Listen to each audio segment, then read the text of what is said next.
आराध्य परम पूज्य आचार्य वर के पावन चरणों में सभक्ति वंदन। साध्वी परिवार, श्रद्धालु श्रावक श्राविका, लगभग 2 घंटे से मैं सबके विचारों को सुन रही हूँ। कभी कभी मानस कभी कोमलता की ओर जाता है, तो कभी चिंतन की गहराई से हम सोच रहे होते हैं कि आज मुझे क्या बोलना। शायद बंधुओं, जिस दिन परम श्रद्धेय आचार्यवर ने पूना के चातुर्मास की समाप्ति से पूर्व मुझे निर्देश दिया कि साध्वी काव्यलता जी चातुर्मास की संपन्नता के बाद पूर्ण पनवेल की ओर विहार करें। आचार्य महाश्रमण तारीख 7/9/2022 मुझे संदेश मिला और संदेश में जब पहला नाम पूरण का था, तब से मैंने चिंतन किया कि पनवेल पहले न रुककर हमें पूरण जाना सुखद होगा, क्योंकि गुरुदेव के श्री मुख से निकला हुआ शब्द हमारे लिए औसत का काम करते हैं। बंधुओं, कुछ दिन बीते और मैंने वहां के कार्यकर्ताओं से कहा कि पूरण में समाचार करो कि हमें संदेश मिला है, कोई दर्शन करे। उस समय भाई सुभाष जी ने हमारे दर्शन किए और मैंने उन्हें कहा हमें पूरण आने की इच्छा है और गुरुदेव का निर्देश है। सरसरी बात हुई, पूरण के बारे में कुछ जानकारी की और तब से मन में चिंतन चला कि पूरण कब पहुंचना है और जब तक पूरण न पहुंचे तब तक आचार्यवर की सोचेंगे अभी तक साधना कैसे नहीं पहुंची। उसके बाद पिंपरी चिंचवड़ में हमारे कुछ कार्यकर्ता, युग परिषद के, सभा के और अनेक कार्यकर्ता, लगभग 6-7 व्यक्ति वहां पर पहुंचे। मैंने इन लोगों के विचारों को एक पल के लिए सुना और मैंने भी आत्म व्यवहार के साथ कहा कि एक बार आप पनवेल को छोड़ दो और आप पूरण वाले क्या चाहते हो। मेरी इच्छा थी कि पूरण में मुझे लंबा प्रवास करना है। मैंने इन्हें कहा अगर तुम मर्यादा महोत्सव चाहते हो, नया वर्ष चाहते हो, क्या चाहते हो, प्राथमिकता तुम्हारी रहेगी। इन्होंने स्वीकृति दी और इन्होंने अच्छी बात कही, हम पूरण में जाकर चिंतन करेंगे कि हमें आपका प्रवास क्या चाहिए। कुछ समय बीत गया और पता नहीं इनके मन में कुछ डर होगा कि साधु साधना आएंगे तो कितनी जिम्मेदारी होगी, कैसे काम करना होगा, क्या करना होगा। और क्योंकि नए सिंगाड़े आते हैं तो मन में एक प्रकार का भय भी रहता है। इन्होंने कहा हम आपको पूरण पहुंच के समाचार देंगे। 5 दिन बीते, 10 दिन बीते, 15 दिन बीते। मैंने सोचा अभी तक तो कोई संवाद आया नहीं, लगता है पूरण वाले कुछ सोच रहे होंगे। फिर मैंने स्वयं में समाचार करवाए कि बोलो पूरण में क्या करना है, कैसे आना। संभव के कार्यकर्ताओं को याद होगा मैंने संवाद कराए और जब मैंने संवाद दिए तो इन्होंने बड़ी सरलता के साथ कहा, बहुत अच्छी बात कही कि मर्यादा महोत्सव कराने की हमारी अनुकूलता कम है क्योंकि कुछ लोग बाहर जा रहे हैं, छोटा क्षेत्र है और क्षेत्र की मानसिकता को देखना भी बहुत बड़ी बात होती है। तब मैंने कहा तब हमें सीधा एक दिन बंदेल रुककर पूरन जाना ठीक रहेगा, और अगर हो सके। और मैंने सबको एक ही बात कही। लोगों ने कहा कि कितने दिन उड़न रुकोगे?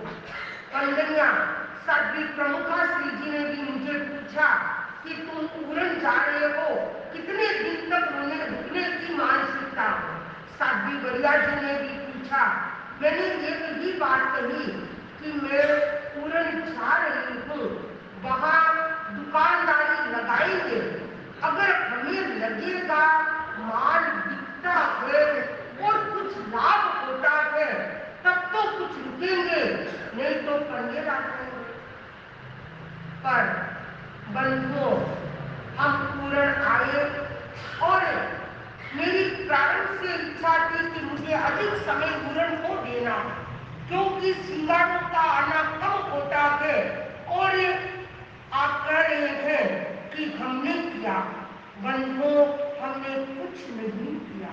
ये केवल गुरु की शक्ति है, गुरु का प्रताप है, और गुरु के श्रीमुख से निकले शब्द ही पूरण में इस प्रकार का घात लगेगा, ये हमने कल्पना नहीं की।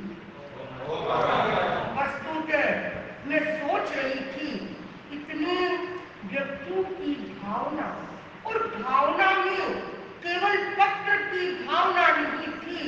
जब वे बोल रहे थे, इनकी आंखें बोल रही थी, उनका दिल बोल रहा था। और मैं सोच रही थी कि क्या मैंने 2022 का चातुर्मास ऊना में किया है, तो क्या 23 का चातुर्मास पूरण में किया? वास्तव में मैं इस माने में बहुत इतने सरल हूँ, पर इस माने में पर जब हमारे कार्यकर्ता हमारी बहनें गीत गा रही थी, मैं मन में सोच रही थी कि इनको प्रत्युत्तर में क्या दूं। सच मेरे सामने था। अगर आप जानते हैं, साधु तो रमता है। इस एक वाक्य को अगर आपके प्रभाव में मैं बह जाती हूँ, तो मैं सोचती हूँ यहाँ से विहार करना भी कठिन होगा। वास्तव में आपकी भावनाएं, आपके भीतर श्रद्धा और आपके भीतर जो भक्ति है, वह कर सकती हूँ। हमने भी कई चातुर्मास किए और लगभग दीक्षा ये 40वां वर्ष है, पर मैंने शेष काल की जो इस रूप में भक्ति देखी, वास्तव में आपकी भक्ति अनुमोदनीय है और दूसरे क्षेत्रों के लिए प्रेरणादायक है। पूरण क्षेत्र अपने आप में एक विशिष्ट क्षेत्र है। आज प्रातः भी मैंने हमारे नौतनमल जी गन्ना से कहा कि जब क्षेत्रों की सूची बने तो हम कर सकते हैं पूरण क्षेत्र श्रद्धा, भक्ति और समर्पण की त्रिवेणी। जहाँ के श्रावकों में मैंने अहंकार नहीं देखा, जहाँ के श्रावकों में उच्छृंखलता नहीं देखी, जहाँ के श्रावकों में मैंने देखा विनम्रता है, चारित्र आत्माओं के प्रति समर्पण की भावना है और गुरु इंगित की आराधना के प्रति सजग। अभी साथियों ने कहा कि भवन की शाखा पाई, और वास्तव में पूरण का भवन हम चाहे बॉम्बे चले जाए, ऐसा साकाकारी भवन नहीं मिले। आप कहेंगे महाराज जब सब साकार है तो आप बिहार की जगह क्यों? आपका प्रश्न ठीक है, पर आप जानते हैं कि अगर साधु आता है, धर्म की प्रभावना करता है, गुरु इंगित की आराधना करता है और चलेंगे कि चलेंगे। चलते चलते सैकड़ों व्यक्तियों को आचार्यवत के संदेश देने का प्रयत्न करता है, तो पूरण जैसी कितनी कितनी पवित्र धरती स्वतः धर्म की ओर अग्रसर होगी। बंधुओं, पूरण कैसे लगा?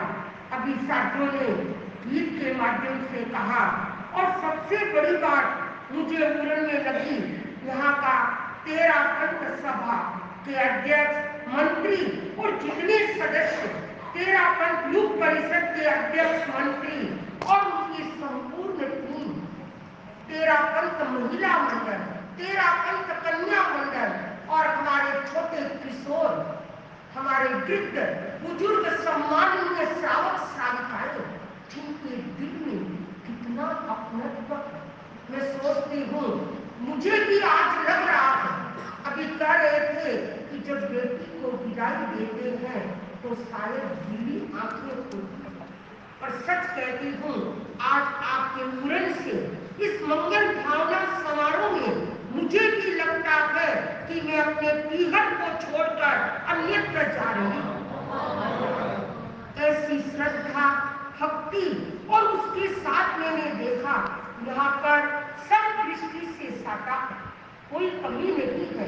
उड़न क्षेत्र में अगर हमारे साधु साध्या, जो 2 मास का कल्प होता है साध्यों का, साध्या 2 मास तक एक क्षेत्र में रह सकती है।